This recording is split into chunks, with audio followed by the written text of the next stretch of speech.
थी वो। मैं 8 महीने की प्रेग्नेंट थी और अपनी डिलीवरी के लिए अपने मायके गई थी। माँ ने मुझे फोन पर बताया, घर के पीछे की तरफ जो खाली जमीन थी ना, वहां पर एक नया कमरा बनवा लिया है। इतने सालों के बाद जैसे ही अपने घर में कदम रखा, कुछ अलग सा लगा। माँ, ये घर के पीछे की तरफ नया कमरा बनवाने की क्या जरूरत थी? अरे बेटा, घर के पीछे दूर दूर तक खाली जमीन है। तेरे पापा को कई दिनों से लग रहा था कि यहाँ पर एक कमरा बनवा लेंगे तो ताजा हवा मिल जाया करेगी। अब तो ये सब छोड़ और चल जल्दी से दूध पी ले। माँ, मैं थोड़ी देर में पी लूंगी, आप सो जाओ। मैंने दूध का गिलास उठाकर उस खिड़की में रख दिया। पता नहीं कब आंख लग गई। अचानक से खिड़की के पल्लों के खड़कने की तेज आवाज आई। दूध का गिलास धड़ाम से जमीन पर आ गिरा। जमीन पर गिरते ही दूध का रंग लाल हो चुका था। मैंने खिड़की से झांक कर बाहर देखा। चारों तरफ धुप अंधेरा था। उस अंधेरे की तरफ से कुछ आवाजें आ रही थी, जैसे छोटे बच्चे आपस में खिलखिलाकर मस्ती कर रहे हो।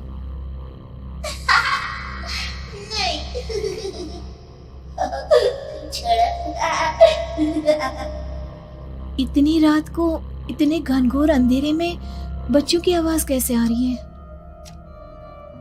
घड़ी में वक्त देखा तो ठीक 12 बजे थे। देखकर मैं सन्न रह गई। बुरी आत्माओं और भूतों की कई कहानियां मैं सुन चुकी थी। वक्त भी कुछ ऐसा ही था। ऊपर से मैं प्रेग्नेंट। सुना था कि ऐसे वक्त में अक्सर बुरी आत्माएं औरतों का पीछा करती है, तो क्या मेरे पीछे भी?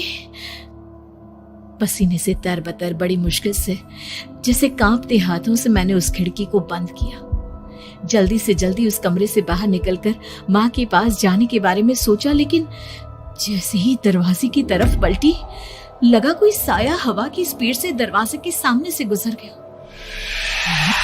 मेरे गले में अटक कर रह गई।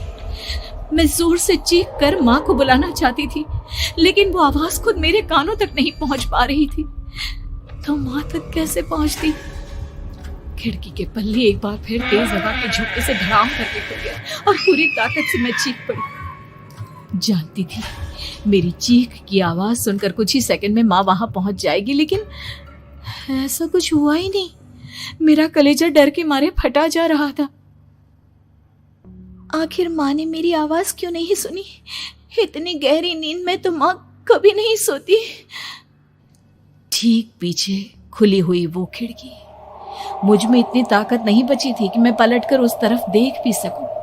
हवा का एक सनसनाता हुआ झोंका उसी वक्त मेरे कानों से आकर टकराया। लगा जैसे किसी ने दबी हुई आवाज में धीरे से मुझसे कहा, चली जाओ यहाँ से। मैंने दोनों हाथ अपने कानों पर रख लिए और एक बार फिर ताकत लगाकर जोर से चीखने की कोशिश की। माँ! पापा!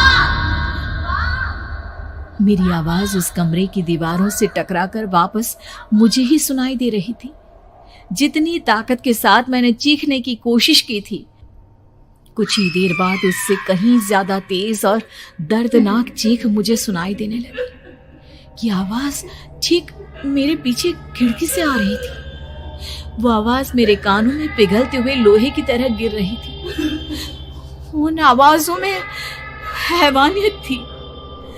वो आवाजें किसी इंसान की नहीं है, इतना मैं समझ चुकी थी। कांप रहे हाथों से मैंने अंधेरे में कुछ ढूंढने की कोशिश की। तभी अचानक मेरा हाथ बेड पर रखी टॉर्च पर पड़ा। किसी तरह ताकत लगाकर टॉर्च का बटन ऑन किया, लेकिन ये क्या? सामने दरवाजे पर 3 छोटी लड़कियां खड़ी हुई थी। उनके हाथ में स्टील के चमचमाते हुए चाकू थे। मैं घबराकर लड़खड़ाई और पीछे की तरफ हटी, लेकिन तब तक वो मेरे पास आ चुकी थी। उनकी गर्दन टेढ़ी थी और उनके हाथों के वो चाकू मेरे पेट को निशाना बनाने को तैयार। मैं जोर से चीखी, नहीं, छोड़ दो मेरे बच्चे को, मत मारो, मत मारो, छोड़ दो मेरे बच्चे को। सोनाली, क्या हुआ बेटा? तू इतनी डरी हुई क्यों है? उठ बेटा, क्या हुआ? हड़बड़ाकर मैंने अपनी आंखें खोली। देखा तो दिन निकल आया था। माँ मुझे जगा रही थी। मेरा चेहरा पूरा पसीने से लथपथ था। क्या हुआ बेटा, तुमने कोई बुरा सपना देखा क्या? मैं अभी तक अपने पूरे होश में नहीं थी। वो मेरे बच्चे को मार देगी माँ।